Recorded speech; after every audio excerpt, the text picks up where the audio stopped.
Hai semuanya, selamat datang di 1% Pikiran. Hari ini, kita akan membahas topik yang sangat menarik dan bermanfaat, yaitu cara mengubah pola pikir.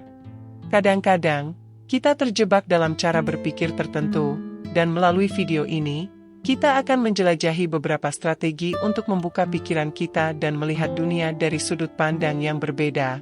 Pertama-tama, mari kita kenali pola pikir kita saat ini dan identifikasi aspek yang ingin kita ubah. Untuk memahami pola pikir kita saat ini, langkah awalnya adalah merenung dan mengamati pemikiran yang sering muncul dalam pikiran kita sehari-hari. Penting untuk menilai apakah pemikiran tersebut cenderung positif atau negatif. Selanjutnya, kita dapat mengidentifikasi aspek-aspek tertentu yang perlu diubah dengan fokus pada pemikiran yang mungkin menghambat pertumbuhan atau kebahagiaan pribadi. Dalam proses ini, introspeksi diri sangat diperlukan. Mari kita mencoba menggali lebih dalam ke dalam pikiran kita, mengidentifikasi pola-pola pikir yang mungkin merintangi kemajuan dan kebahagiaan. Seringkali, pemikiran-pemikiran negatif dapat menjadi penghalang, dan dengan menyadari hal ini, kita bisa menciptakan perubahan yang positif. Langkah berikutnya adalah menggantikan pola pikir yang tidak menguntungkan dengan yang lebih positif dan konstruktif. Ini melibatkan usaha aktif untuk mengubah cara kita memandang diri sendiri, situasi, dan orang lain. Dengan melakukan ini, kita dapat membentuk pola pikir yang mendukung perkembangan pribadi dan kebahagiaan jangka panjang. Gunakan teknik mindfulness untuk membantu mengelola pikiran kita dan mengatasi hambatan mental. Untuk mengelola pikiran dan mengatasi hambatan mental, penting untuk memahami konsep mindfulness dan mengaplikasikannya dalam kehidupan sehari-hari. Salah satu teknik yang dapat digunakan adalah fokus pada pernapasan dengan kesadaran penuh. Caranya adalah duduk dengan nyaman, tutup mata, dan arahkan perhatian pada pernapasan dalam dan keluar. Sadari setiap sensasi dan aliran udara yang masuk dan keluar dari tubuh Anda. Selain itu, praktikkan penerimaan tanpa penilaian terhadap emosi dan pikiran yang muncul. Jangan mencoba menilai atau menahan perasaan, tetapi biarkan mereka hadir dan kemudian lewat dengan sendirinya. Ini membantu mengurangi tekanan mental dan memungkinkan Anda untuk lebih fleksibel dalam menghadapi tantangan. Penting juga untuk mengintegrasikan latihan mindfulness ke dalam rutinitas harian. Luangkan waktu setiap hari, misalnya, beberapa menit di pagi atau sebelum tidur, untuk meresapi momen tanpa distraksi. Ini dapat membantu menciptakan ruang pikiran yang lebih tenang dan kreatif. Dengan konsistensi, praktik mindfulness dapat membawa perubahan positif dalam cara Anda merespons pikiran dan perasaan. Jangan terburu-buru melihat hasilnya, tetapi berikan diri Anda waktu untuk tumbuh melalui proses ini. Kekuatan positivitas memiliki peran yang luar biasa dalam membantu kita menghadapi berbagai tantangan hidup.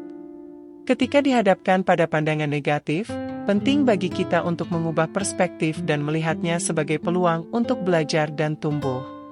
Dalam menghadapi situasi yang mungkin menimbulkan pandangan negatif, langkah pertama adalah mengidentifikasi aspek-aspek yang dapat menjadi pelajaran berharga.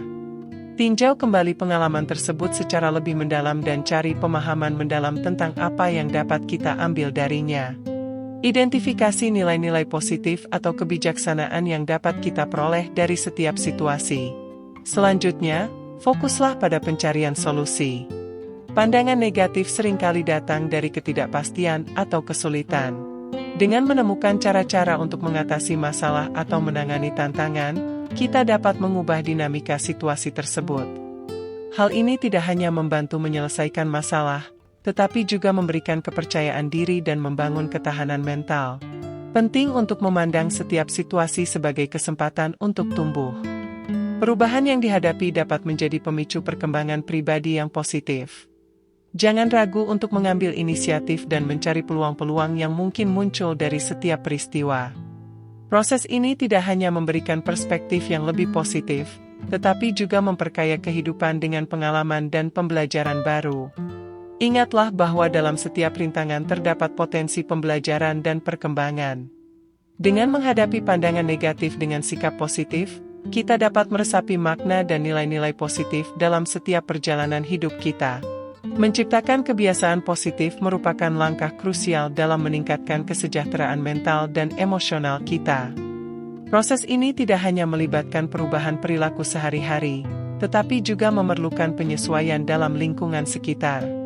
Untuk merancang lingkungan yang mendukung perubahan pola pikir positif, pertama-tama kita perlu mengidentifikasi faktor-faktor negatif yang mungkin ada dan berusaha mengeliminasi atau menguranginya sebisa mungkin.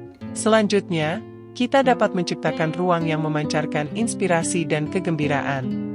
Hal ini bisa melibatkan pengaturan interior yang mencerminkan kepribadian dan minat positif kita, serta memasukkan elemen-elemen seperti tanaman hijau atau karya seni yang membangkitkan semangat positif. Selain itu, penting untuk menciptakan zona yang tenang dan nyaman di rumah atau tempat kerja untuk mendukung kestabilan emosional. Dalam perjalanan menciptakan kebiasaan positif, pemberian tugas kecil dan pencapaian harian menjadi kunci. Menetapkan tujuan-tujuan yang realistis, serta memberikan penghargaan pada diri sendiri setiap kali mencapai pencapaian kecil, dapat menjadi pendorong motivasi yang kuat. Ingatlah bahwa perubahan pola pikir positif adalah proses, bukan tujuan akhir, dan setiap langkah kecil merupakan bagian penting dari perjalanan keseluruhan. Gunakan konsep pertumbuhan pribadi dan bagaimana menerapkannya dalam kehidupan sehari-hari untuk mencapai potensi terbaik kita. Pertumbuhan pribadi merupakan perjalanan berkelanjutan dalam meningkatkan diri secara menyeluruh. Dalam menjalankan konsep ini dalam kehidupan sehari-hari, ada beberapa prinsip yang dapat diterapkan untuk mencapai potensi terbaik kita. Pertama, penting untuk tetap terbuka terhadap pembelajaran. Selalu cari peluang untuk memperluas pengetahuan dan keterampilan. Ini bisa melibatkan membaca buku, mengikuti kursus, atau bahkan belajar dari pengalaman sehari-hari. Dengan menjadikan pembelajaran sebagai bagian integral dari rutinitas, kita membuka pintu untuk pertumbuhan pribadi yang berkelanjutan. Selanjutnya, tentukan tujuan yang menantang namun realistis. Menetapkan sasaran yang ambisius memberikan motivasi dan tujuan yang jelas, sementara tetap realistis memastikan kita tidak terlalu terbebani. Tujuan yang tepat akan menjadi pemandu dalam perjalanan pertumbuhan pribadi, membantu kita fokus pada langkah-langkah yang diperlukan untuk mencapainya. Penting juga untuk merenungkan pengalaman secara rutin. Refleksi memberikan wawasan tentang diri sendiri, membantu mengidentifikasi area yang perlu diperbaiki, dan memungkinkan pertumbuhan berkelanjutan. Ambil waktu untuk mengevaluasi tindakan, keputusan, dan respons terhadap situasi tertentu, dan pertimbangkan bagaimana kita dapat tumbuh melalui pengalaman tersebut. Jangan takut mencoba hal baru dan menghadapi tantangan. Keluar dari zona nyaman adalah kunci utama pertumbuhan pribadi. Meskipun ada risiko kegagalan, pandangan positif terhadap kegagalan sebagai peluang belajar akan memperkuat jiwa dan keberanian untuk terus maju. Dengan menerapkan prinsip-prinsip ini, kita dapat menciptakan lingkungan yang mendukung pertumbuhan pribadi dan mencapai potensi terbaik kita dalam kehidupan sehari-hari. Terima kasih telah bergabung dan menjelajahi bersama-sama cara mengubah pola pikir. Jangan lupa untuk berbagi pengalaman dan pandangan Anda di kolom komentar. Jika Anda menemukan video ini bermanfaat, berikan like dan subscribe untuk konten lebih lanjut. Sampai jumpa di video berikutnya, tetaplah terbuka untuk pertumbuhan dan perubahan positif. Terima kasih.